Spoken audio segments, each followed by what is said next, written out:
Assalamu alaikum aziz Şərq Türkistanlıqlar ve dünyanın arkadaş joylaridagi muhacir qarindoshlar.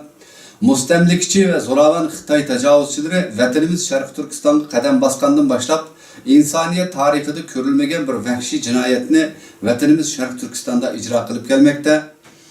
Xususan keyingi 3 yildan beri millatimizni tubdan, yani to'liq yo'q qilish uchun planlagan sistemlik irqiy qirg'inchilik siyosatini icra qilib kelmoqda.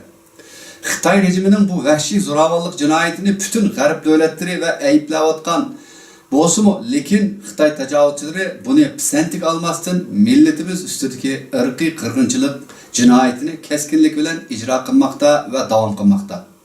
Shuning uchun biz Sharq Turkiston surgundagi hukumatı shuni qaror qildikki, Birleşken Devletler Teşkilatı İnsan Hakları Komitetida, Avrupa Parlamenti İnsan Hakları Komitetida, Amerika Kongressida ve barlık demokratik garip devletlerinin parlamentida bir tutaş 2020-yili Uygur irqiy qirg'inchiligini tugutishili ve Sharq Turkistonning mustaqilligini qo'lga keltirish uchun harakatchili bo'lishini qaror qildik.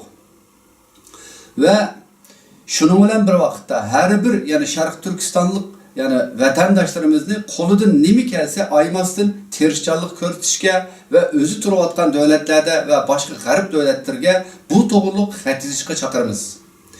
Qarindoshlar, bizde ajdodlarimizdan qolgan bir atasözi bor. Da'vogar sus bo'lsa, qozi muttaham bo'pti deydigan. 2020-yilda dunyo miqyosida keng ko'lamli jazo lagerlari guvohlik berish, parlament ve davlat arboblari xat yozish, zulm ve qirg'inchilikni keng fosh qilish, namoyish ve konferans harakatları bilan to'lgan bir harakatchili bo'lish uchun bütün qarindoshlarimizningki kuch chiqarishni umid qilamiz. Qarindoshlar, o'zimizga ishonaylik. Allah her daim vazifasini ado qilgan mazlumlarning yordamchisidir. Hurmat bilan Sharq Turkiston Cumhuriyeti Surgundagi hukumati rais ishxonasi.